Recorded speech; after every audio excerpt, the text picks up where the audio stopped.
امام جعفر صادق علیہ السلام کے دور کا واقعہ ہے.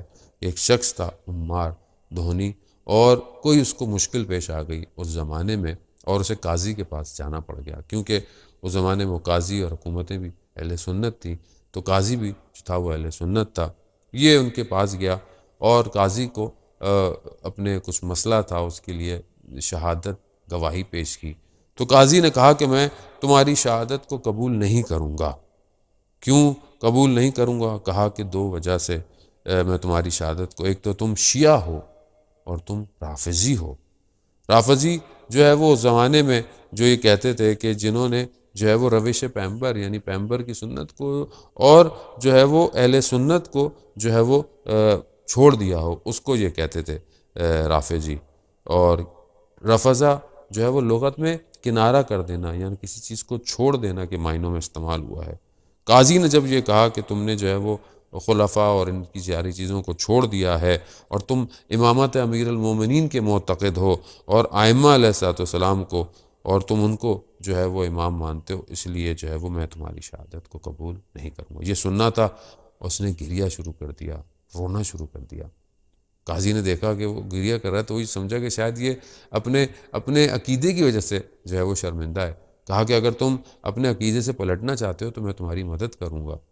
تو انہوں نے کہا کہ نہیں، میں اس لیے گریہ نہیں کر رہا. کہا میں گریہ ایک اپنے لیے کر رہا ہوں، وہ دوسرا گریہ مجھے تمہارے پر آ رہا ہے. اپنے پہ میں گریہ اس لیے کر رہا ہوں کہ تم نے مجھے کہا رافضی. رافضی تو اس کو کہتے ہیں کہ جو باطل کو ترک کر دے.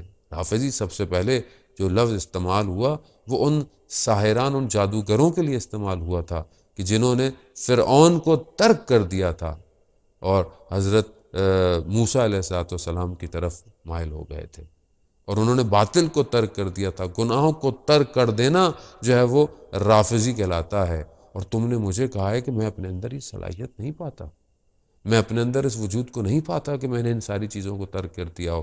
دوسرا تم نے مجھے شیعہ کہا، میں کہاں؟ اور شیعان امیر المومنین کہاں؟ شیعان امیر المومنین تو حضرت سلمان تھے، حضرت عمار تھے، حضرت ابو ذر تھے، میں کہاں؟ اور شیعان امام جعفر صادق علیہ السلام کہاں؟ مجھے تو اپنے پر گریہ آ رہا ہے کہ تم نے مجھے اتنے بڑے بڑے لقب جو ہے وہ دے دیے جبکہ میں اس قابل نہیں ہوں. اور دوسرا مجھے تم پر گریہ آ رہا ہے کہ تم اس جگہ پر ہوتے ہوئے تمہیں علم ہی نہیں ہے کہ کون سا لفظ کس کے لیے استعمال کیا جاتا ہے.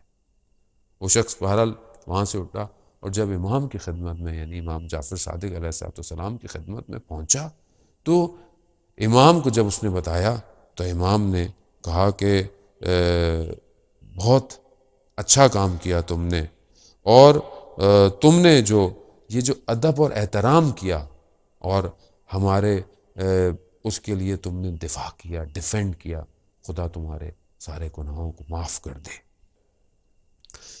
رسول خدا صلی اللہ علیہ وآلہ وسلم نے جو ہے وہ حضرت علی علیہ السلام کو فرمایا کہ جبرائیل میرے پاس آئے ہیں اور اللہ تعالیٰ نے جو ہے وہ جو حضرت علی کے شیعہ ہیں ان کے لیے 7 جو ہے وہ چیزوں کو بیان کیا ہے کہ پہلی چیز جو ان کے اندر خصوصیات پائی جائیں گی وہ 7 ہیں. یہ 7 خصوصیات کیا ہیں؟ پہلی یہ ہے کہ ان کو مرتے وقت جو ہے وہ ان کو رفیق ان کے ہمراہ ہوگا، دوست ان کے ہمراہ ہوگا، یعنی یہ اپنی جان کو جو ہے بہت آرام سے جو ہے ان کی نکلے گی. یہ پہلی صفت. دوسری کہ وحشت قبر میں ان کا مونس ہوگا، ان کے ساتھ کوئی ان کی اس کو مدد کرے گا. تیسرا ان کو جو ہے وہ جب اندھیرا ہوگا، تاریکی ہوگا، جب ظلمت ہوگی تو ان کے ساتھ نور ہوگا. چوتھی چیز کہ جب روز قیامت میں فریاد اور نالہ برپا ہوں گے اس زمانے اس وقت ان کو امنیت جو ہے ملے گی، ان کو سکون دیا جائے گا. اور پانچویں چیز جو ہے کہ جب عدالت، خاص طور پہ جب اعمال کو جو ہے وہ ناپا تولا جائے گا اس وقت ان کے ساتھ عدالت ہوگی.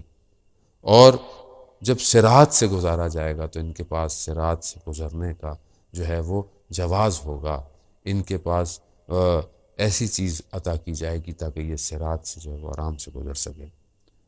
اور جب ان کو جنت میں داخل کیا جائے گا تو یہ باقی لوگوں سے پہلے جو ہیں وہ جنت میں داخل کیے جائیں گے۔ یہ 7 خصوصیتیں شیعان علی ابن ابی طالب علیہ السلام کی ہیں کہ پروردگار ہمیں آج کی رات کے صدقے میں ہمیں یہ خصوصیات جو ہے وہ عطا فرمائے۔ جبکہ رسول خدا ہی کی جو ہے وہ حدیث ہے، فرماتے ہیں کہ جنت میں جو ہے جنت میں داخل جب ہوں گے، یا جنت کوئی دروازہ، اس پر جو کھونٹی ہے، اس پر جو وہ لگا ہوا ہے، جس کو نوک کیا، جس کو کھٹکھٹایا جائے گا، اس کھٹکھٹانے والی جگہ پر، کھونٹنی پر جو آواز آئے گی وہ یا علی کی ہے، یا علی کی ہے۔ اسی کو سن کر جو ہے وہ جنت میں جو ہے وہ داخل ہونا پڑے گا۔ تو ظاہر ہے ہم کوشش کریں کہ اپنی زندگی میں بھی ہے حضرت علی علیہ السلام کے ذکر کو جو ہے وہ اپنے آپ کو اس سے منور رکھیں۔ امام کا ذکر خدا نخواستہ اگر کوئی نہیں کرتا تو ایسا نہیں ہے کہ ان کا ذکر ختم ہو جائے گا، نہیں، ان کے ذکر پر تو جو ہے وہ اس زمانے میں ان کے شہادت کے بعد سے لے کر